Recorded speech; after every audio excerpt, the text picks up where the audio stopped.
నమస్తే, welcome to prime news. నేను మీ అమూల్య. ముందుగా హెడ్లైన్స్ చూద్దాం. జిఎస్ఎల్వి రాకెట్ ప్రయోగం విజయవంతం. ఇస్రో నాసా సంయుక్తంగా రూపొందించిన నిసార్ ఉపగ్రహం.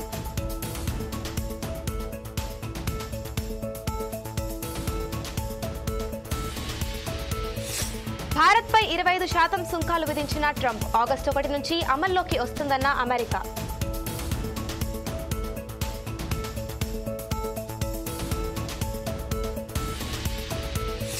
ముగిసిన చంద్రబాబు సింగపూర్ పర్యటన. 26 సమావేశాలు, కార్యక్రమాల్లో పాల్గొన్న సీఎం.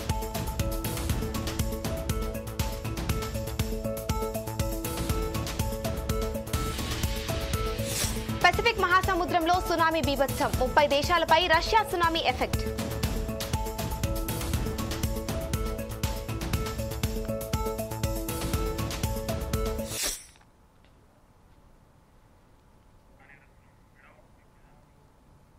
భారత్, అమెరికా కలిసి ప్రతిష్టాత్మకంగా చేపట్టిన నిసార్ ప్రయోగం విజయవంతంగా పూర్తయింది. ఇవాళ సాయంత్రం 5:40 గంటలకు శ్రీహరికోటలోని సతీష్ ధావన్ స్పేస్ సెంటర్ నుంచి ఈ ప్రయోగాన్ని నిర్వహించారు. 2392 కిలోల బరువున్న నిసార్ శాటిలైట్ ను మోసుకుని జిఎస్ఎల్వి F-16 నింగిలోకి దూసుకెళ్లింది. ఈ రాకెట్ నిసార్ ఉపగ్రహాన్ని 98.40 వంపుతో 743 కిలోమీటర్ల సూర్య సమకాలీన కక్ష్యలోకి ప్రవేశపెట్టింది. నిసార్ ఉపగ్రహం అంతరిక్షం నుంచి భూమిపైకి 1 సెంటీమీటర్ కంటే తక్కువ వైశాల్యాన్ని కూడా హై రెజల్యూషన్ లో చిత్రాలు తీయగలదు. ఇది రోజుకు 14 సార్లు భూమిని చుట్టుముడుతుంది. ఇది భూ ఉపరితంపై ప్రతి కదలిక లేదా మార్పును ప్రతి 12 రోజులకు 2 సార్లు స్కాన్ చేస్తుంది. Arrangement between ISRO and NASA for a joint Earth observation satellite mission was signed on 30th September 2014.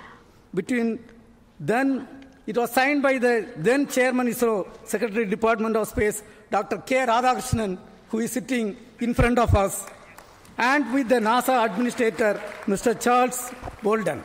In fact, we were so happy to participate in that function which happened in Toronto. Since then, the realization of satellite in ISRO progressed steadily under the outstanding leadership of subsequent Chairman, Sri Kiran Kumar Sir, who is also present in the audience, Dr. K. Sivan, Dr. Somnath, and also under different project directors. On this occasion, let me congratulate all of them. Also salute each and every one of the team members who have contributed for this significant achievement. Let me also congratulate all the technical teams, administrative teams, both in NASA, JPL, and ISRO, who worked shoulder to shoulder to build the satellite at UR Rao Satellite Center over the past so many years. The NSR mission has brought the two space agencies much closer than ever before, and the continuous interactions at various levels during the course of project execution has enriched both sides. On behalf of Department of Space and ISRO, let me thank the NASA JPL team and all other stakeholders in the project for their excellent contribution to the joint mission. Also congratulate them on the successful launch. We wish the scientific community from both sides the exciting days ahead. Let me also congratulate the ISRO teams from SAC, URSC, VSSC, IASU, IPRC, LPSC, ISTRAC, and all the teams involved in the payload development, satellite integration, realization of solid, liquid, and cryogenic stages, inertial systems, and the launch vehicle itself.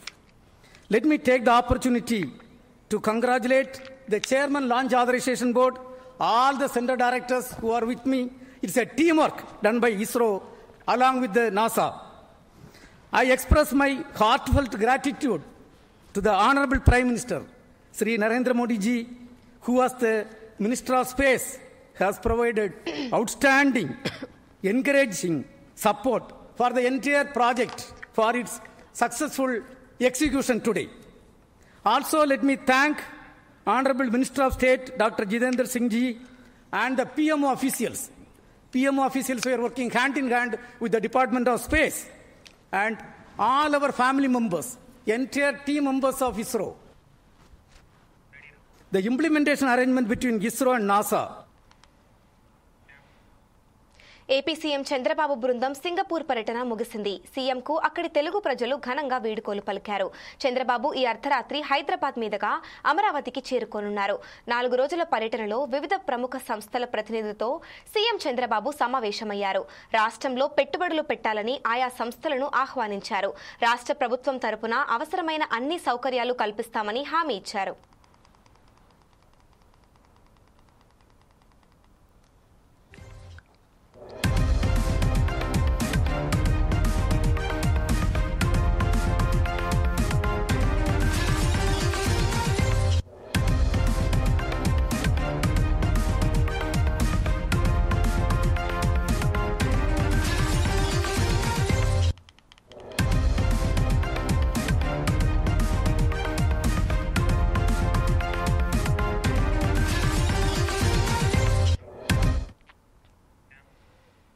Pacific మహాసముద్రంలో tsunami బీభత్సం సృష్టిస్తోంది.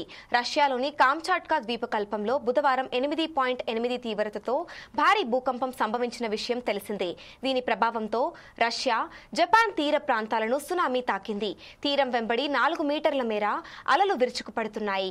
Pacific మహాసముద్రంలో సంభవించిన ఈ ప్రకృతి విపత్తు కారణంగా ప్రపంచవ్యాప్తంగా 30 దేశాలపై ప్రభావం పడనుంది. అమెరికా తీరాన్ని సైతం సునామీ తాకనున్నట్లు వాతావరణ నిపుణులు చెబుతున్నారు. అలాస్కా, హవాయ్, వాషింగ్టన్ తీరంలోని ప్రజలు భయంతో వణికిపోతున్నారు.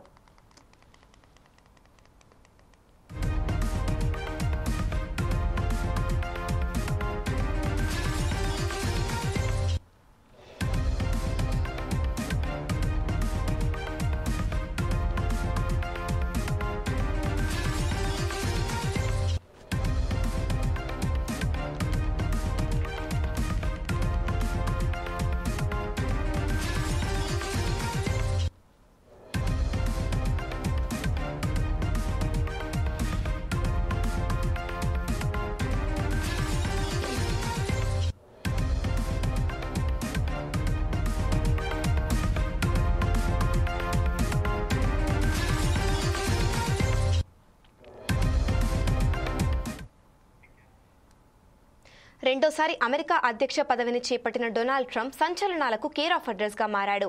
ఇతర దేశాలపై కీలక ఆర్థిక నిర్ణయాలను తీసుకుంటూ భారీ సుంకాలను విధిస్తూ ప్రపంచ వాణిజ్యంలో తనదైన ముద్ర వేశాడు. ఇప్పటికే పలు దేశాలపై అధిక సుంకాలు విధించిన ట్రంప్ తాజాగా భారత్ను కూడా అదే జాబితాలో చేర్చాడు. భారత్పై 25% దిగుమతి సుంకాలు అమలు చేయనున్నట్లు ప్రకటించాడు. ఈ కొత్త సుంకాల విధానం ఆగస్టు 1వ తేదీ నుంచి అమల్లోకి వస్తుందని ఎక్స్ వేదికగా పేర్కొన్నారు.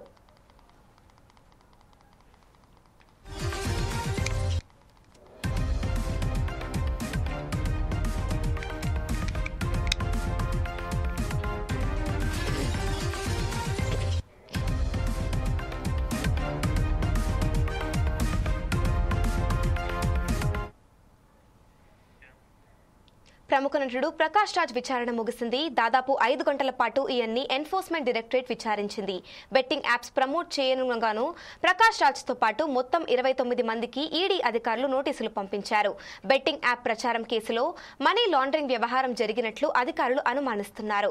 ఈ క్రమంలోనే విచారణకు హాజరైన ఇతడు అనంతరం ఆసక్తికర వ్యాఖ్యలు చేశాడు. చట్టాన్ని గౌరవించే పౌరుడిగా ఈడీ విచారణకు హాజరయ్యానని, దయచేసి బెట్టింగ్ యాప్ లో ఆడకండి, కష్టపడి సంపాదించుకోండి. ఒకే ఒక్క బెట్టింగ్ యాప్ తెలియక ప్రమోట్ చేశాను, అందులో నేను డబ్బులు తీసుకోలేదు, భవిష్యత్తులో ఎప్పుడూ బెట్టింగ్ యాప్ ప్రమోట్ చేయను అని ప్రకాష్ రాజ్ చెప్పుకొచ్చాడు.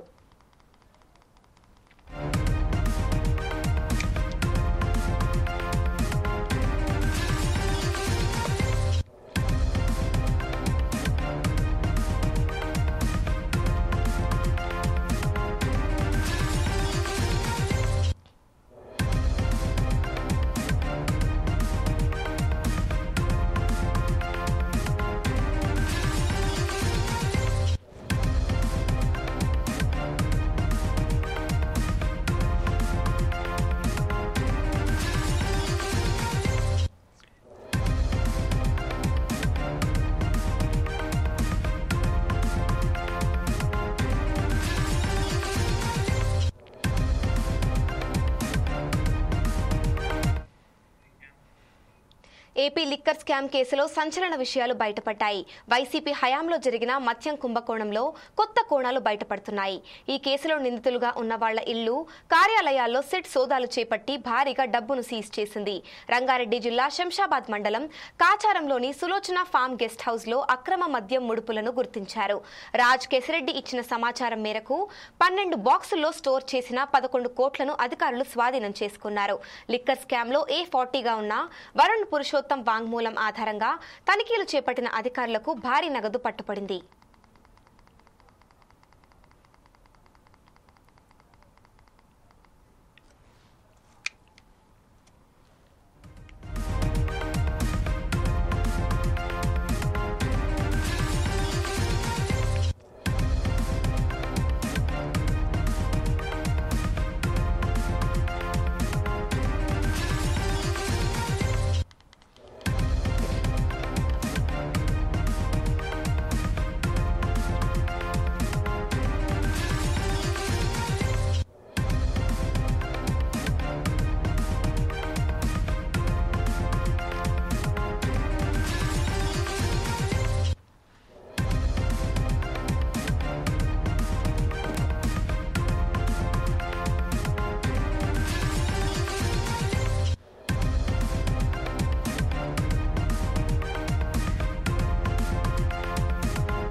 జమ్మూ కశ్మీర్లో ఘోర రోడ్డు ప్రమాద ఘటన చోటు చేసుకుంది.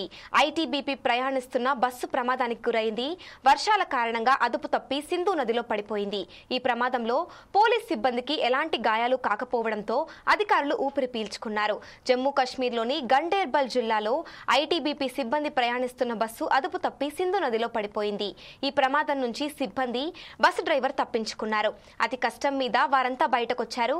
గాయాలు కావడంతో ఆసుపత్రికి తరలించి చికిత్స అందిస్తున్నారు. ప్రమాదం కారణంగా సింధు నది నీటిలో బస్సు మునిగిపోయింది.